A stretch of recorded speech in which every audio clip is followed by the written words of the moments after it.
कहानी आप बीती मुंशी प्रेमचंद द्वारा। प्रायः अधिकांश साहित्य सेवियों के जीवन में एक ऐसा अवसर आता है जब पाठकगण उनके पास श्रद्धापूर्ण पत्र भेजने लगते हैं। कोई उनकी रचना शैली की प्रशंसा करता है, कोई उनके सद्विचारों पर मुग्ध हो जाता है। लेखक को भी कुछ दिनों से यह सौभाग्य प्राप्त है। ऐसे पत्रों को पढ़कर उसका हृदय कितना गदगद हो जाता है, इसे किसी साहित्य सेवी से ही पूछना चाहिए। अपने फटे कंबल पर बैठा हुआ वह गर्व और आत्मगौरव की लहरों में डूब जाता है। भूल जाता है कि रात को गीली लकड़ी से भोजन पकाने के कारण सिर में कितना दर्द हो रहा था। खटमलों और मच्छरों ने रात भर कैसे नींद हराम कर दी थी। मैं भी कुछ हूँ, यह अहंकार उसे एक क्षण के लिए उन्मत्त बना देता है। पिछले साल सावन के महीने में मुझे एक ऐसा ही पत्र मिला। उसमें मेरी क्षुद्र रचनाओं की दिल खोलकर दाद दी गई थी। पत्र प्रेषक महोदय स्वयं एक कवि थे। मैं उनकी कविताएं पत्रिकाओं में अक्सर देखा करता था। यह पत्र पढ़कर फूला न समाया। उसी वक्त जवाब लिखने बैठा। उस तरंग में जो कुछ लिख गया इस समय याद नहीं। इतना जरूर याद है कि पत्र आदि से अंत तक प्रेम के उद्गारों से भरा हुआ था। मैंने कभी कविता नहीं की और न कोई गद्य काव्य ही लिखा। यहाँ तक कि जब पत्र समाप्त करके दोबारा पढ़ा तो कविता का आनंद आया। सारा पत्र भाव लालित्य से परिपूर्ण था। 5वें दिन कवि महोदय का दूसरा पत्र पहुंचा। वह पहले पत्र से भी कहीं अधिक मर्मस्पर्शी था। प्यारे भैया कहकर मुझे संबोधित किया गया था। मेरी रचनाओं की सूची और प्रकाशकों के नाम ठिकाने पूछे गए थे। अंत में यह शुभ समाचार है कि मेरी पत्नी जी को आपके ऊपर बड़ी श्रद्धा है। वह बड़े प्रेम से आपकी रचनाओं को पढ़ती हैं। वही पूछ रही हैं कि आपका विवाह कहाँ हुआ है, आपकी कितनी संतानें हैं तथा आपका कोई फोटो भी है तो कृपा करके भेज दीजिए। मेरी जन्मभूमि और वंशावली का पता भी पूछा गया था। पत्र ने, विशेषतः उसके अंतिम समाचार ने मुझे पुलकित कर दिया। यह पहला ही अवसर था कि मुझे किसी महिला के मुख से, चाहे वह प्रतिनिधि द्वारा ही क्यों ना हो, अपनी प्रशंसा सुनने का सौभाग्य प्राप्त हुआ। गरूर का नशा छा गया। धन्य है भगवान। अब रमणियां भी मेरे कृत्य की सराहना करने लगी। मैंने तुरंत उत्तर लिखा। जितने कर्णप्रिय शब्द मेरी स्मृति के कोश में थे सब खर्च कर दिए। मैत्री और बंधुत्व से सारा पत्र भरा हुआ था। कदाचित मेरे पूर्वजों का ऐसा कीर्तिगान किसी भाट ने भी ना किया होगा। मेरे दादा एक जमींदार के कारिंदे थे। मैंने उन्हें एक बड़ी रियासत का मैनेजर बताया। अपने पिता को, जो एक दफ्तर में क्लर्क थे, उस दफ्तर का प्रधानाध्यक्ष बता दिया। और काश्तकारी को जमींदारी बना देना तो साधारण बात थी। अपनी रचनाओं की संख्या तो न बढ़ा सका, पर उनके महत्व, आदर और प्रचार का उल्लेख ऐसे शब्दों में किया जो नम्रता की ओट में अपने गर्व को छिपाते हैं। कौन नहीं जानता कि बहुधा तुच्छ का अर्थ उसके विपरीत होता है और दीन के माने कुछ और ही समझे जाते हैं। स्पष्ट रूप से अपनी बढ़ाई करना उछलंगता है, मगर सांकेतिक शब्दों से आप इसी काम को बड़ी आसानी से पूरा कर सकते हैं। खैर, मेरा पत्र समाप्त हो गया और तत्क्षण लेटर बॉक्स के पेट में पहुंच गया। इसके बाद 2 सप्ताह तक कोई पत्र न आया। मैंने उस पत्र में अपनी गृहिणी की ओर से भी 2-4 समायोजित बातें लिख दी थी। आशा थी घनिष्ठता और भी घनिष्ठ होगी। कहीं कविता में मेरी प्रशंसा हो जाए तो क्या पूछना, फिर तो साहित्य संसार में मैं ही नजर आऊं।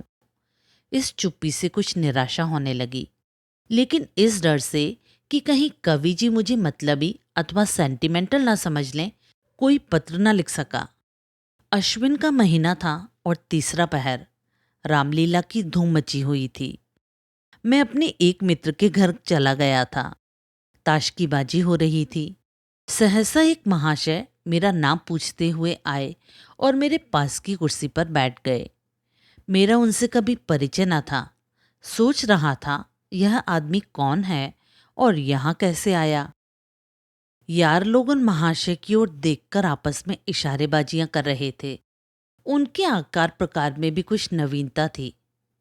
श्याम वर्ण, नाटा डील, मुख पर चेचक के दाग, नंगा सिर, बाल संवारे हुए, सिर्फ सादी कमीज, गले में फूलों की एक माला, पैर में फुल बूट और हाथ में एक मोटी सी पुस्तक। मैंने विस्मित होकर नाम पूछा। उत्तर मिला, मुझे उमापति नारायण कहते हैं। मैं उठकर उनके गले से लिपट गया। यह वही कवि महोदय थे जिनके कई प्रेम पत्र मुझे मिल चुके थे। कुशल समाचार पूछा, पान इलायची से खातिर की, फिर पूछा आपका आना कैसे हुआ। उन्होंने कहा, मकान पर चलिए तो सब वृतांत कहूँगा। मैं आपके घर गया था, वहां मालूम हुआ आप यहाँ हैं। पूछता हुआ चला आया। मैं उमापति जी के साथ घर चलने को उठ खड़ा हुआ।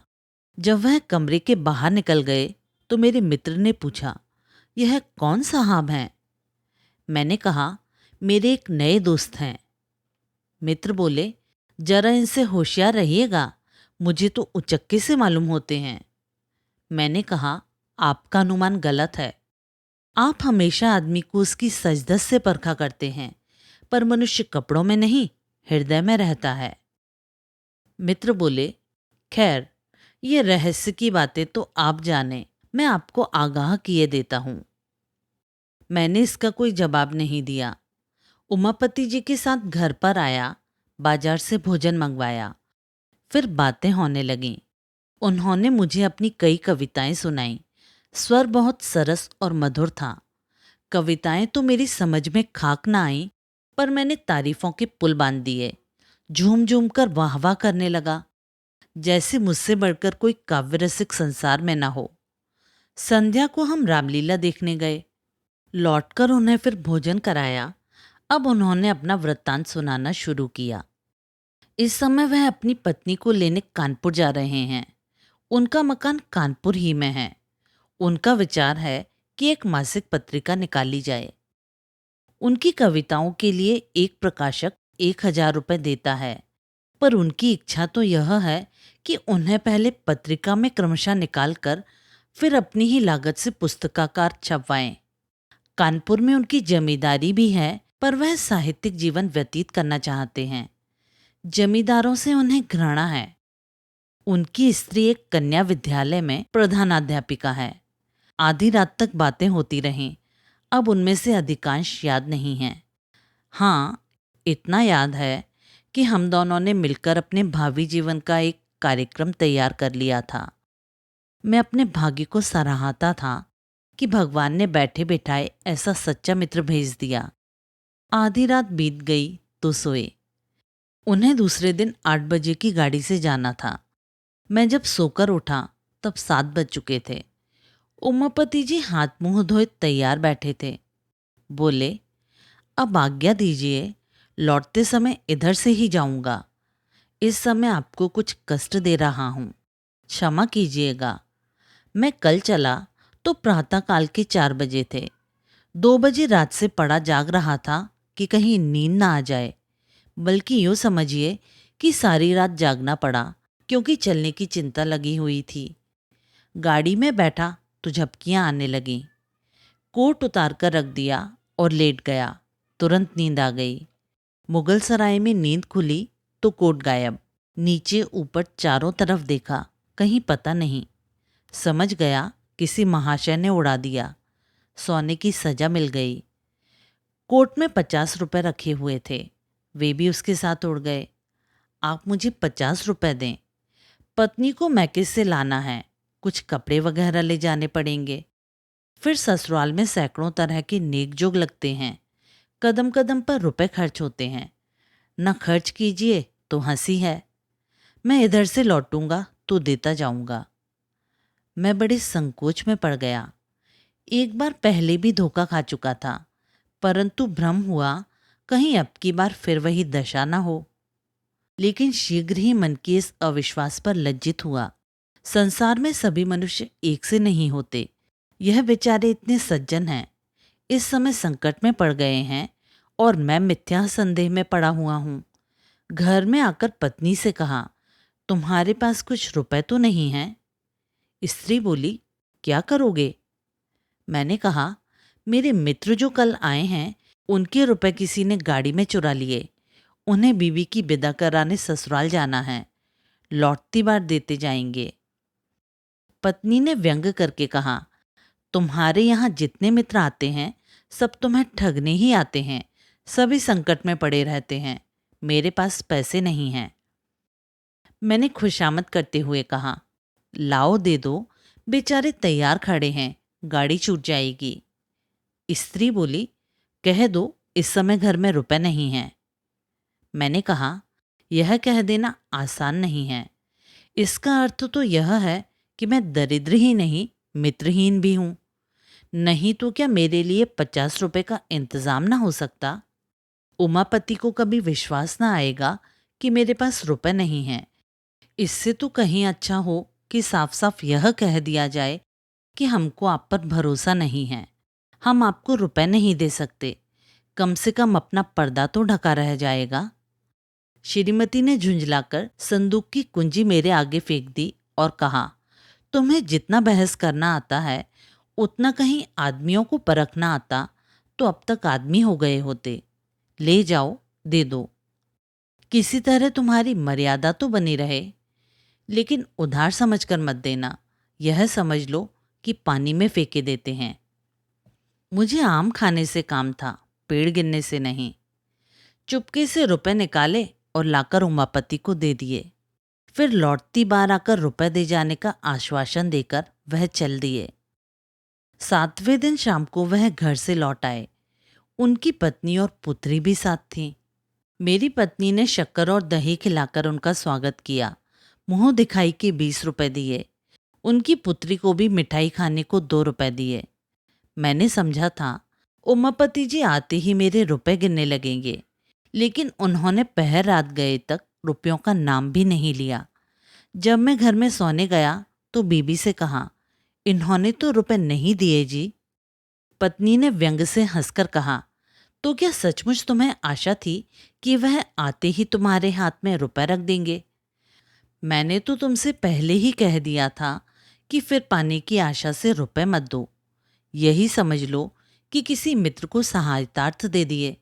लेकिन तुम भी विचित्र आदमी हो। मैं लज्जित और चुप हो रहा। उमापति जी 2 दिन रहे।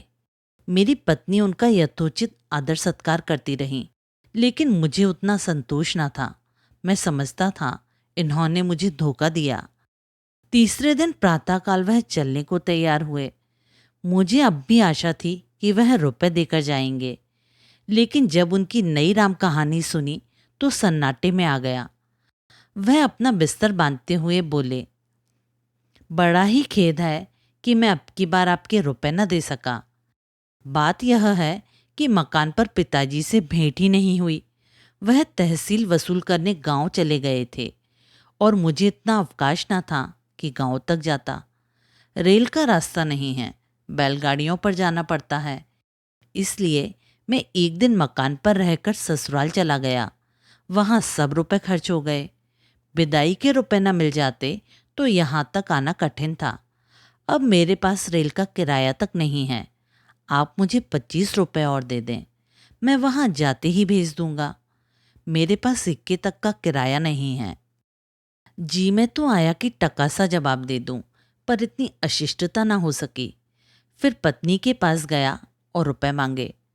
अब कि उन्होंने बिना कुछ कहे सुने रुपया निकालकर मेरे हवाले कर दिए।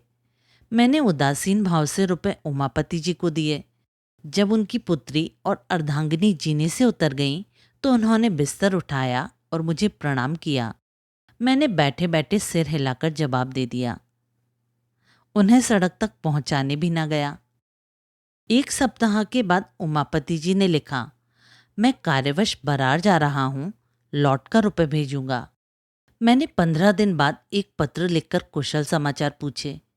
उनका कोई उत्तर न आया। मैंने 15 दिन के बाद फिर रुपयों का तकाजा किया। उसका भी कुछ जवाब न मिला। 1 महीने के बाद फिर तकाजा किया। उसका भी यही हाल। एक रजिस्ट्री पत्र भेजा। वह पहुंच गया, इसमें संदेह नहीं, लेकिन जवाब उसका भी ना आया। समझ गया, समझदार जोरू ने जो कुछ कहा था वह अक्षरशः सत्य था। निराश होकर चुप हो गया। इन पत्रों की मैंने पत्नी जी से चर्चा भी नहीं की और न उसी ने इस बारे में कुछ पूछा। इस कपट व्यवहार का मुझ पर वही असर पड़ा जो साधारणतः स्वाभाविक रूप से पड़ना चाहिए। कोई ऊंची और पवित्र आत्मा इस छल पर भी अटल रह सकती है। उसे यह समझकर संतोष हो सकता था कि मैंने अपने कर्तव्य को पूरा कर दिया। यदि ऋणी ने ऋण नहीं चुकाया तो मेरा क्या अपराध। पर मैं इतना उदार नहीं हूँ। यहाँ तो महीने भर सिर खपाता हूँ, कलम घिसता हूँ, तब जाकर नगद नारायण के दर्शन होते हैं। इसी महीने की बात है। मेरे यंत्रालय में एक कंपोजिटर बिहार प्रांत से आया। काम में चतुर जान पड़ता था। मैंने उसे 15 रुपये मासिक पर नौकर रख लिया। पहले किसी अंग्रेजी स्कूल में पढ़ता था। असहयोग के कारण पढ़ना छोड़ दिया था। घर वालों ने किसी प्रकार की सहायता देने से इनकार किया। विवश होकर उसने जीविका के लिए यह पेशा अख्तियार कर लिया। कोई 17-18 वर्ष की उम्र थी। स्वभाव में गंभीरता थी। बातचीत बहुत सलीके से करता था। यहाँ आने के तीसरे दिन बुखार आने लगा। 2-4 दिन तो ज्यों-त्यों करके काटे, लेकिन जब बुखार न छूटा तो घबरा गया। घर की याद आई।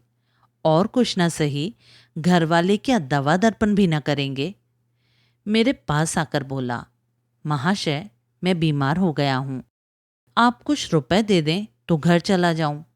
वहां जाते ही रुपयों का प्रबंध करके भेज दूंगा। वह वास्तव में बीमार था। मैं उससे भली भांति परिचित था। यह भी जानता था कि यहाँ रहकर वह कभी स्वास्थ्य लाभ नहीं कर सकता।